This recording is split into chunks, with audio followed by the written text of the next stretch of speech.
యేసుక్రీస్తు పరిశుద్ధమైన నామములో దేవుడు ఇచ్చిన గొప్ప ఆధిక్యతను బట్టి దేవుని నామానికి మహిమ కలుగుగాక.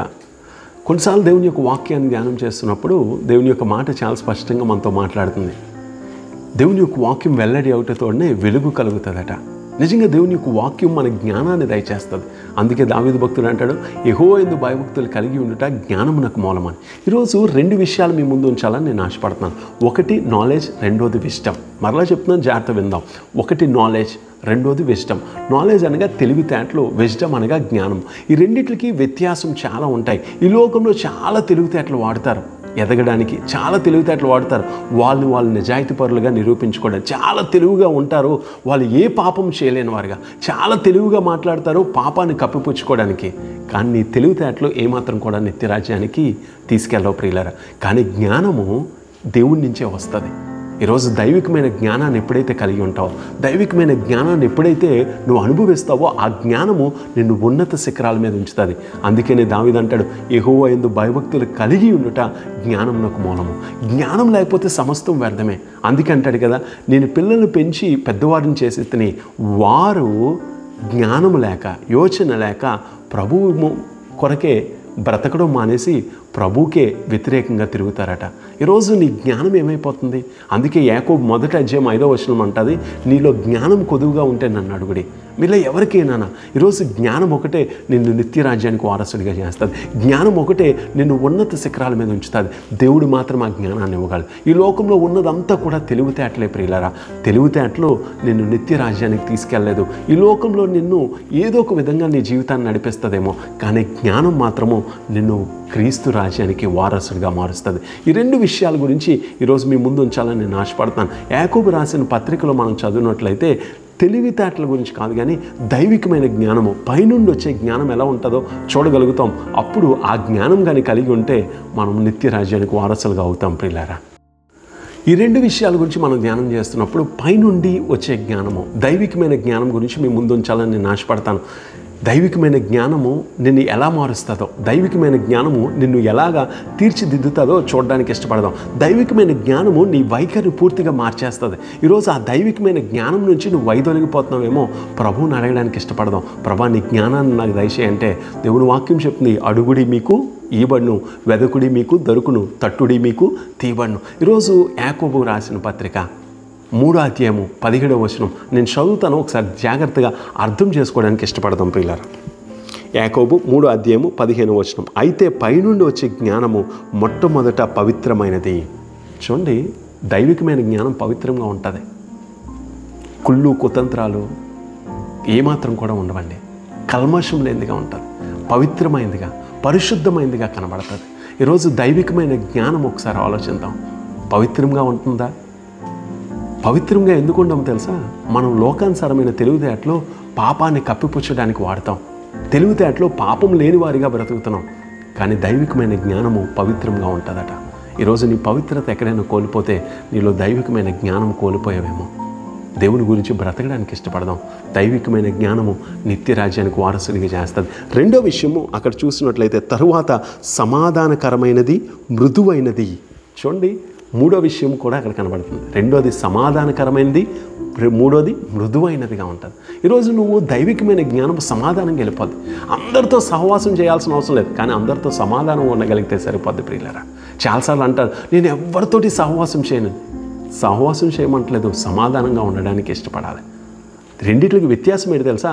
సహవాసం అంటే వాళ్ళతో కలిసి ఉండడం, సహవాసం అంటే వాళ్ళతో కలిసి జీవించడం, సహవాసం అంటే వాళ్ళతో కలిసి, అది ఏ వ్యక్తి అయినా, క్రైస్తవుడా, హిందువుడా, ముస్లిమా, జైన, బౌద్ధుడా, ఇవన్నీ కాదు ప్రభు కోరుకునేది.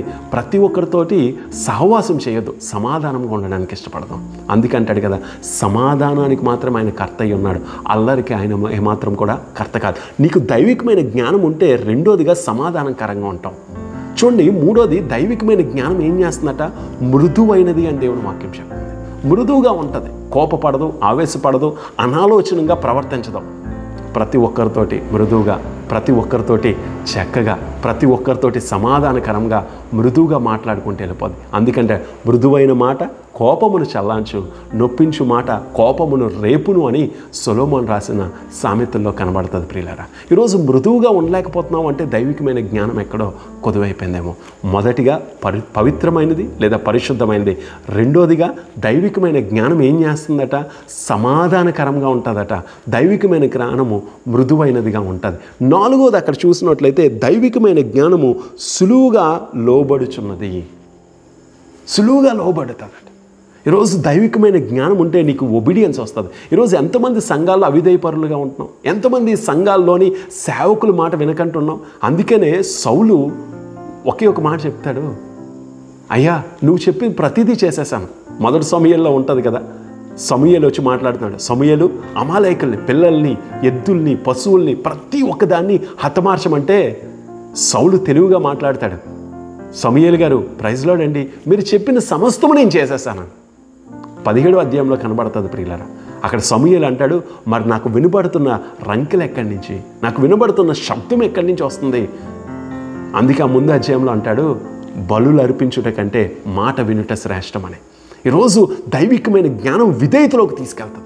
దైవికమైన జ్ఞానము నిన్ను తగ్గించుకునేటట్లు చేస్తుంది. దైవికమైన జ్ఞానము దేవుని యొక్క మాటకు విధేయత చూపెట్టేటట్లు మార్చేస్తుంది. దైవికమైన జ్ఞానము సేవకులకు విధేయత కలిగేటట్లు చేస్తుంది. దైవికమైన జ్ఞానము పెద్దవారి మాట వినేటట్లు చేస్తుంది. దైవికమైన జ్ఞానము సంఘములో నిన్ను విధేయత పరుడిగా మారుస్తుంది. ప్రియుల, నీలో దైవికమైన జ్ఞానం కొదువైపోవడం వల్ల విధేయత కొలువైపోయావు, అవిధేయపరుడు అయిపోతున్నావు. అందుకంటాడు కదా, పాపానికి మూలం ఏంటో తెలుసా? అవిధేయత.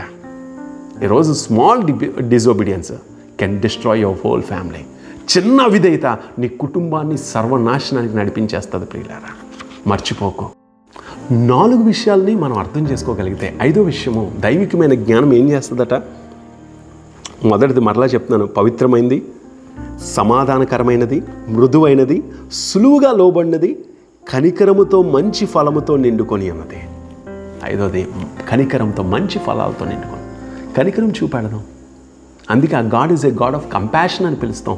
మన దేవుడు కనికరం కలిగిన దేవుడు. కనికరించొదిలే. దేవుడు నన్ను నిన్ను ఎన్నిసార్లు క్షమించి ఉంటాడు. ఎంత మన మీద కనికరాన్ని చూపెడుతున్నాడు. లేకపోతే మనం ఎప్పుడో నశించిపోయే వాళ్ళం ప్రియులారా. మనం ఎంత అవిధేయపరులము. అందుకనే దైవికమైన జ్ఞానం కనికరాన్ని చూపెడతాం. ఎవరు పాపాన్ని అలపోతారు, వదిలే. నీ పని కాదు. అందుకంటాడు, తీర్పు తీర్చుట నీ పని కాదు. ఈరోజు కనికరము మంచి ఫలంతో నిండుకొని ఉంటుందట. మేలు చేయడానికి ఇష్టపడదాం. దైవికమైన జ్ఞానం నెక్స్ట్గా చూసినట్లయితే చూడండి, పక్షపాతమైనను వేషధారణైన లేనిదినై ఉన్నది. పక్షపాతం ఉండదు దైవికమైన జ్ఞానం. పక్షపాతం చూపెడుతున్నాం ఒకరినొకలాగా. సంఘాల్లో ఎక్కువగా పనిచేస్తుంటుంది.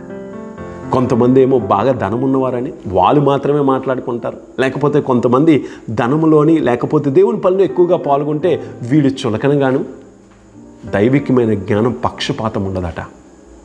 అందుకే మన దేవుడు పక్షపాతం చూపెట్టే దేవుడు కాదు, అందరినీ సమానంగా చూసే దేవుడు. ఈరోజు నువ్వు పక్షపాతం చూపెడుతుందా?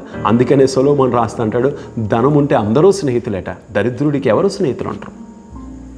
ఈరోజు నువ్వు గుర్తుంచుకోవాలి, దైవికమైన జ్ఞానము పక్షపాతం లేకుండా ఉంటుంది. పార్షాలిటీ చూపెట్టదు. ఒకరినొకలాగా ఉండదు. అందరికీ సమానంగా ఉంటుంది. అందరితో సమాధానకరంగా ఉంటావు. అందరినీ సమానత్వంతో చూడడానికి ఇష్టపడతావు. దైవికమైన జ్ఞానము ఎప్పుడూ కూడా పక్షపాతం చూపెట్టదు. ఈ రోజులో నీలో పక్షపాతం ఉందా? నీలో దైవికమైన జ్ఞానాన్ని కోల్పోతున్నావు. చివరిగా చూసినట్లయితే పక్షపాతమైనను వేషధారణైనను లేని ఇదియే ఉన్నదట. ఈరోజు చూడండి, వేషధారణ. దైవికమైన జ్ఞానము వేషాలు ఏదండి? దైవికమైన జ్ఞానము హిపోక్రసీ అనేది ఉండదు. అందుకే హిపోక్రసీ అంటే వేషధారణ, పారదర్శకత్వం లేకపోవడం. దైవికమైన జ్ఞానం ఉన్నోడు ఎప్పుడు కూడా ఒకేలాగా ఉంటాడు. అందుకనే డిఎల్ మోడీ అనే దైవ సేవకుడు ఒక మాట చెప్తాడు, యథార్థత అంటే నువ్వు లోపల బయట ఒకేలాగా ఉంటావు చూడు, అదే యథార్థత. దాన్నే ఇక్కడ వేషధారణ లేకపోవడం అంటాం. ఈరోజు వేషధారణ వల్లే ఉండకండి. అందుకనే దేవుని వాక్యం చెప్తుంది, వేషినైనా క్షమిస్తాడేమో కానీ వేషధారిని దేవుడు ఏమాత్రం కూడా క్షమించడు. తప్పు చేసావా, ఒప్పుకుని విడిచిపెట్టు, నీ మీద కనికరం ఉంటుందని దేవుని వాక్యం చెప్తుంది. వేషధారిగా ఉండకు. సంఘానికి వచ్చినప్పుడు ఒకలాగా, సంఘం నుంచి వెళ్ళిపోయిన తర్వాత నీకు నచ్చినట్టు బ్రతుకుతాం. ఎంతమంది యవనస్తులు దేవుని హృదయాన్ని గాయపరచట్లేదు? ఎంతమంది సంఘంలో ఎల్డర్స్గా పిలుస్తున్నాడు దేవుని యొక్క హృదయాన్ని బాధపరచట్లేదు? ఎంతమంది చిన్న చిన్న వయసులోనే సంఘానికి వచ్చి చెడు వ్యసనాలకు అలవాటు పడిపోవట్లేదు? మళ్ళీ నువ్వు క్రైస్తవుడివే, బాప్తిసం తీసుకున్నావు, క్రీస్తుని అంగీకరించావు, వేషధారిగా బతుకుతున్నావేమో. ఈరోజు వేషధారిగా ఉండకో, అది దైవికమైన జ్ఞానం కాదు. దేవుని సన్నిధిలో పారదర్శిగా ఉండగలిగితే దేవుడు తప్పనిసరిగా నిన్ను, నీ కుటుంబాన్ని దీవిస్తాడు. ఈరోజు ఈ 2 విషయాలు జ్ఞాపకం చేసుకో. నీకు లోకానుసారమైన జ్ఞానం ఉందా, దైవికమైన జ్ఞానం ఉందా? నీ దేవుడే నీతో మాట్లాడుతున్నాడు ఈరోజు. దైవికమైన జ్ఞానము పవిత్రమైంది. దైవికమైన జ్ఞానం పక్షపాతం చూపెట్టదు. దైవికమైన జ్ఞానం ఎప్పుడూ కూడా వేషధారణ ఉండదు. దైవికమైన జ్ఞానం ఎప్పుడు కనికరం చూపెడుతుంది. దైవికమైన జ్ఞానం ఎప్పుడూ కూడా నిన్ను దేవునికి ఇష్టానుసారుడిగా మార్చేస్తుంది. ప్రియులారా, అడుగు ఈ రోజుని, ప్రభా నీ జ్ఞానాన్ని నాకు దయచేయండి. దేవుడు తప్పనిసరిగా దయచేస్తాడు. కళ్ళు మూసుకుందాం, ప్రార్థన చేద్దాం. ఉన్న స్థలంలో మా తండ్రి, మా ప్రభువా, నీకు వందనాలు.